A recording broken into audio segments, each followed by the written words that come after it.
আসসালামু আলাইকুম। আইপিএস বাজার থেকে রোমান বলছিলাম। আশা করছি সকলে ভালো আছেন। তো প্রিয় দর্শক, আজকে আপনাদের 3টি কমন প্রশ্ন নিয়ে আমি হাজির হয়েছি। এই ভিডিওটির মাধ্যমে আমি জানাবো একটি সতর্কতামূলক ভিডিও এটি আসলে।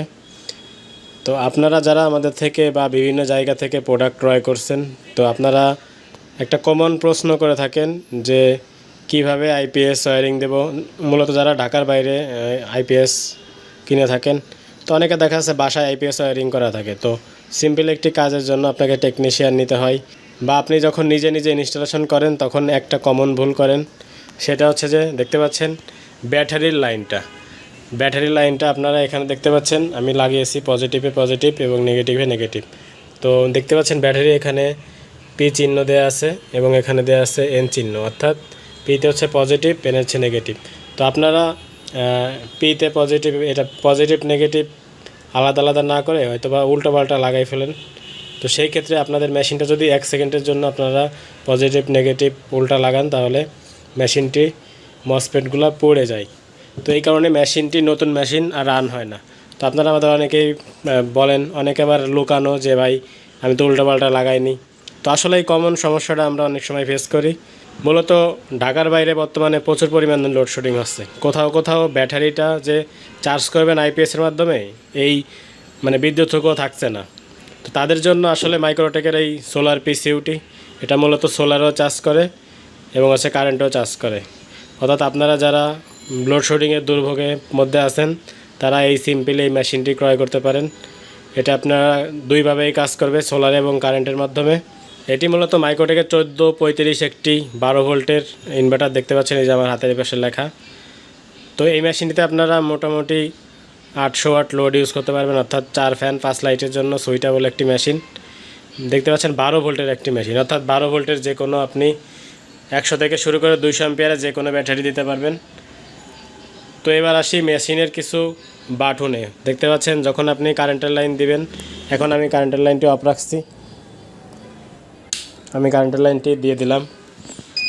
তো দেখতে পাচ্ছেন এখানে মেন্স লাইন আসছে, অর্থাৎ ইউপিএস মোডটি চলে গেছে। আপনি যখন সোলার পাওয়ার দিবেন তখন এখানে সোলারের লাইট জ্বলবে, যখন ব্যাটারি লো হবে লো সিগন্যাল দিবে, ওভারলোড হলে ওভারলোডের সিগন্যাল দিবে। তো একটি কমন প্রশ্ন আপনারা করেন যে ব্যাটারি চার্জ হয়ে গেলে এই চার্জিং অনটা কি আপনার অফ হয়ে যাবে কি না। তো বলছি না ভাই, এটা সবসময় চার্জিং মোডও জ্বলে থাকবে। এই কমন প্রশ্নটা আমাদের অনেকেই করেন যে আমার ফুল চার্জ হয়ে গেছে, আপনি বুঝবেন, আমি বুঝবো কীভাবে যে আমার ব্যাটারিটা অটো কাট করে দিচ্ছে। তো আসলে মেশিনে এরকম কোনো অপশন দেয়নি কোম্পানি এখন পর্যন্ত যে ফুল চার্জ হয়ে গেলে আপনার চার্জিংটা অফ হয়ে যাবে। মূলত এর ধরনেরই থাকবে। তো এখন হচ্ছে মেন্স অবস্থা চার্জিং অবস্থায়। তো আমি এখন কারেন্টটি অফ করে দিলাম সুইচটি। তো দেখেন যে ইউপিএস মোডে চলে আসছে, ঠিক আছে। তো এবার আসি মেশিনের ব্যাক সাইডে। দেখতে পাচ্ছেন ব্যাক সাইডে একটি আউটপুটের লাইন রয়েছে। এখান থেকে মূলত আউটপুটের লাইনটি নেওয়া হয়েছে এবং দেখতে পাচ্ছেন এখানে যেহেতু সোলার পিসিউ, এই যে দেখতে পাচ্ছেন এখানে সোলারের পজিটিভ এবং সোলারের নেগেটিভ দেওয়া হয়েছে। এখানে দেওয়া আছে একটি রিস্টার্ট বাটন এবং এখানে দেওয়া হয়েছে আপনার মোস্ট ইম্পর্ট্যান্ট, আপনারা যেটা দেখতে পাচ্ছেন এখানে স্মার্ট মোড এবং নর্মাল মোড। আপনারা যারা কম্পিউটার বা সিসি ক্যামেরা ইউজ করবেন তারা এখানে স্মার্ট মোডটি দিয়ে দিবেন। এখানে ব্যাটারি সিলেকশন সহ অনেকগুলো টুলস রয়েছে এবং রয়েছে এখানে একটি ব্যাটারি প্লাস মাইনাস এবং রয়েছে একটি পাওয়ার কেবল, দেখতে পাচ্ছেন এসি ইনপুট। তো মূলত এই ভিডিওটি একটি শিক্ষণীয় ভিডিও ছিল, যেহেতু আপনারা অনেকেই আমাদের থেকে মেশিন ক্রয় করছেন ঢাকার বাইরে। তো আপনারা যখন মেশিনটি ইনস্টল করবেন দেখতে পাচ্ছেন এখানে যে পাওয়ার কেবলটি রয়েছে সেটি আমি এই যে আমাদের বোর্ডে দিয়েছি, এটা সিম্পলি বোর্ডে দিবেন এবং ব্যাটারির প্লাস মাইনাস সুন্দরভাবে এখানে দিয়ে দিবেন। নেগেটিভে নেগেটিভ দিবেন, পজিটিভে নেগেটিভ দিবেন, দেন আপনি আপনার আউটপুটের লাইন দিবেন। আর যারা সোলার ইউজ করবেন সোলার প্যানেল থেকে মাইনাস এবং প্লাস এখানে অ্যাড করবেন, মেশিনটি অন করবেন, দেন মেশিনটি রান হয়ে যাবে। তো এই মেশিন নিয়ে যদি আপনাদের আরও কোনো প্রশ্ন থাকে আপনারা কমেন্ট বক্সে কমেন্ট করবেন, আমি ইন্ডিভিজুয়ালি প্রত্যেকটি কমেন্টে রিপ্লাই দিয়ে দিব। সকলে ভালো থাকবেন। আসসালামু আলাইকুম রহমতুল্লাহ।